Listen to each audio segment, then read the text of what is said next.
Y'all with like stress and anxiety of wanting to do a good job on things, and in life I have stress and anxiety about wanting to do the right thing, right? Always trying to focus on doing the right thing in every situation, and that's kind of how I judge whether or not did I do right, you know. And with the world that we're in, just totally, you know, y'all don't, the kids don't watch TV anymore, but when you watch TV, it was always like I felt like I was being attacked. Like what I knew to be right was being attacked. I like zombie TV shows, and there was really no reason for them to be normalizing things that I didn't find righteous in a zombie movie where somebody's just trying to survive, right, or something like that. They had to do that, though. It was everywhere you saw it, just a little by little, they're just eroding my belief structure. And then these things came around. I liked it a lot better when it was a flip phone. I do like the ease of access of things and getting parts, and if something's broken and I'm on my knees, I can have it shipping to the house before I get up, you know. But, you know, you get on Facebook and you watch one video and it gets you in kind of an algorithm, right? And then, so you got to kind of watch, because if you click on or see one thing that's kind of like politics on there, it'll get you in that algorithm of a dangerous way, and it's just kind of toward the devil. So I have to draw back. I got a lot of downtime with the fire department, right? So I spend some time watching videos or whatever, but I get sick, like heart sick for the world, and thinking about, you know, him and Emma growing up in a world that's just totally, I don't think it's any different generation-wise than it was in the 50s or the 60s or things. You're just like, man, things are just getting worse and worse and worse. But, you know, in a matter of years, you come here and you can see things a little bit worse, you know, than it was when you originally go. Or at home, you can see people not waving or not talking to each other and being grumpy. So I deal with a lot of stress. So I was looking for things about being, you know, scriptures about being steadfast and about dealing with kind of anxieties and all that. So I'll start out with 1 Peter 5 and chapter 5 and verses 7 through 10. It says, cast all your anxieties on him because he cares for you. Be alert and of sober mind. Your enemy, the devil, prowls around like a roaming lion looking for someone to devour. Resist him. Stand firm in faith, because you know that the family of believers throughout the world is undergoing the same kind of suffering. No matter whether I'm at home or I'm here, Christians are dealing with this same situation. So I'm not alone, right? And as long as I'm around my brothers and sisters and work on it, I'm not alone at all, right? I have to remember that. It's not just me. Everybody's feeling the same way. The stress is not necessary, and God's going to help me through the stress. But the devil is that lion lurking around doing that, you know, looking to devour us. Resist him, stand firm in faith, right? That's the steadfast part I'm talking about, probably repeating this one, but because you know the family of believers are going the same thing. And the God of all grace, who called you to his eternal glory in Christ after you suffered a little while. I mean, we all know Jesus suffered, right? I'm pretty weak to be sitting around worrying about my stress or whatever that, you know. Every time we do communion, I try to close my eyes and think about just how difficult and how there was not a torture that existed during that time that was anything like being crucified, right? Being hung on that cross, and just the wind being taken. As your strength diminished, so did your breathing. You know, and I try to think about that. And I think about, you know, we talked about the disciples that run around with Jesus, you know, those were his homeboys, right? I try to think about those guys. Here's this guy that I idolize, and I'm having to know what's happening to him, right? So I'm trying to think kind of like I'm one of the disciples who are scared when he's talking about what's going to happen to him. And he lined it out. He knew what was going to happen. You know, it had been foretold for hundreds of years, and it went down exactly like he'd said, you know, a night before.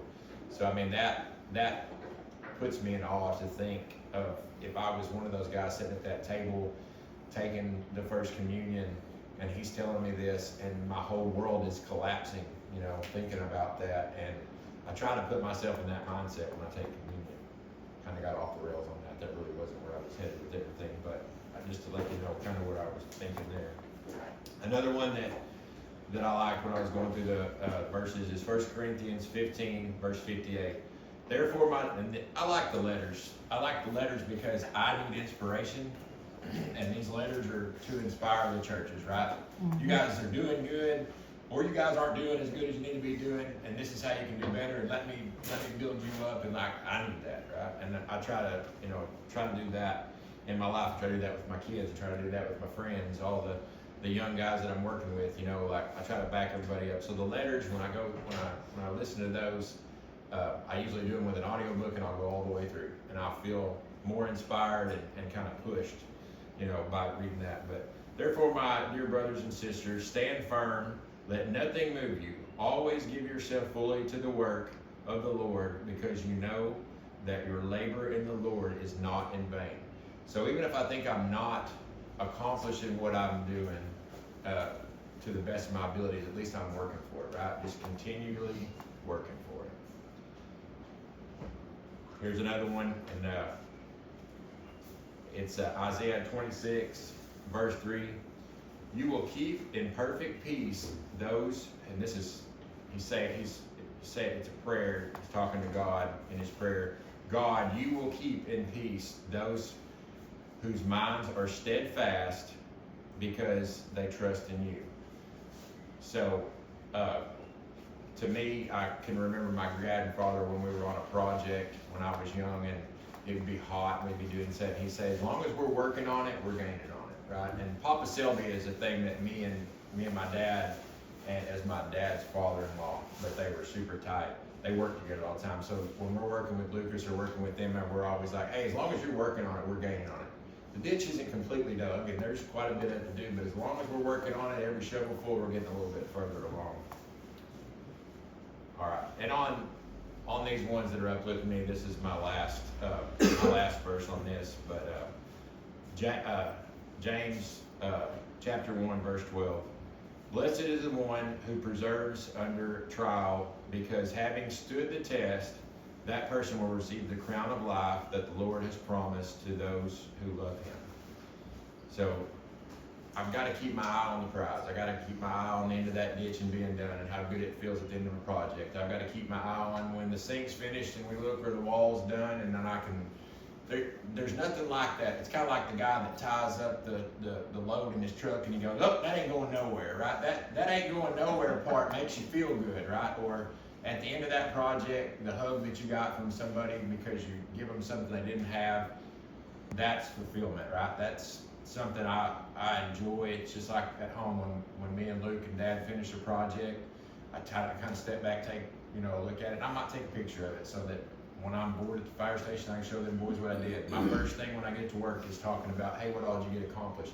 I probably should spend a little more time talking about, hey, I went to church too, and this, all that. I'm gonna work on that. But anyway, we do a lot of talking back and forth and on that. And then to kind of finish out my Devo, I'm going to kind of harken back to something that I think about every time I go on a mission trip. And this is my third year going, and I was reading about Jesus sending out his disciples, and we were going on a disciple trip, and it was my first one, and I thought, man, what is it? Like, here I am on a disciple trip, and I really don't know what a good disciple is, right? So I did some studying on it, and there was one line and verse that really stood out to me, and let me figure out where I'm at here because I jumped around a little.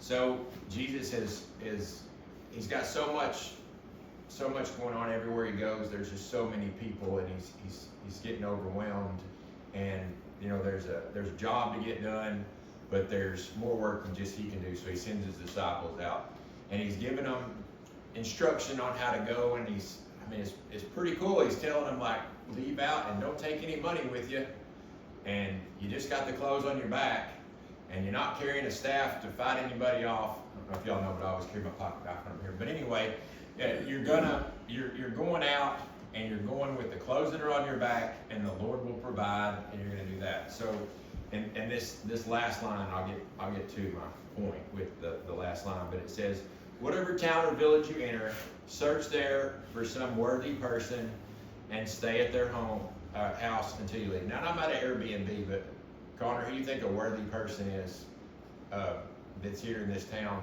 that we have we've seeked them out, and they're working with us. Alex is a worthy person, right? But I was thinking more along the lines of the guys that are helping us with our mission, right? Who are those guys? Will and Glenn, right? Glenn's a guy in this community down here, and I feel a little safer because I feel safer because of Alex being here too, you know, and knowing people. But we've seeked these guys out, and then we've got Will working with us and helping coordinate and make us less than strangers. They needed that too, right? They needed somebody that they're working with, and usually when you go on a mission trip, there's a local there that's your guide, right? And as you enter the home, give it your greeting. Just like when we go in there, we're trying to give everybody hugs, let everybody know, hey, we're brothers and sisters, we're not strangers. If the home is deserving, let your peace rest on it. If it is not, let your peace return to you. So we're gonna go places when we do things like this where we're not necessarily welcomed, or we have a cold shoulder or whatever. But you know, we got to keep the faith and keep on moving. But this is the one that really that I thought about with doing something like this, and we talked about it in going out and passing out invitations to the golf meeting. That, you know, some of those people, and I come across some expats from other countries that really weren't really nice to me when I talked to them. But I did talk to a lot of locals, and they were all very nice to me. But it says, if anyone will not welcome you, listen to your words, leave the home or town, and shake the dust off your feet. To me, when I first read it, before I researched it, which don't always research too deep because then it doesn't really fit the context of your Devo, but I was just thinking, man, like my grandpa used to always say, this is Papa Selby again, he used to say, do the best you can do and let the loose ends drag, right? So if I've done everything that I set out to do when I'm on my mission trip and something were received, that's great, but I'm not going to stop. I'm going to dust off my sandals and I'm going to go on to the next trip. I'm going to go on to the next house. I'm going to go down the street a little further and get to what I can and get it done. When I did a little bit of research, though, I found out that was kind of a Jewish insult if somebody dusted off their sandals at you. Because think about feet, right? Mm-hmm. Feet play a big role, you know. Jesus' feet being dried with their hair, and they're washing everybody's feet. Feet were a big thing, right? Because they were hoofing it everywhere, right? But dusting your sandals off was kind of like me kicking dirt on you as I left. But let's not think about it in that context. Let's think about the fact there were other towns to go to that we're going to be receiving. There's other places to go. So if this is your first mission trip, you got more missions ahead of you. And it doesn't have to be in a foreign country. It can be at a yard sale. You know, it can be with anybody that you come into in life. But we do, you know, we've got to keep going